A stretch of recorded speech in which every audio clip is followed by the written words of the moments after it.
How to offload unused apps on iPhone. Hello everyone, I am Bishaka and welcome to our channel. Now let's get right into the tutorial.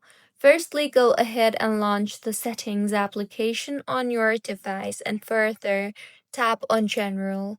Now, tap on the iPhone storage option you see there, and now in the interface that you will be led to, under the recommendations tab, you will see the option for offload unused apps. So go ahead and tap on the enable option you see there, and with this, all the apps that you have not used in a while will be offloaded.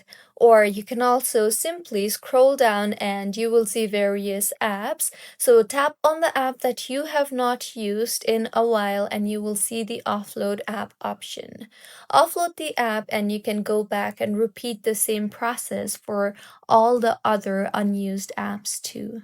So, this is how you can offload unused apps on iPhone. If you find this tutorial helpful, please like the video and do comment if you have any queries.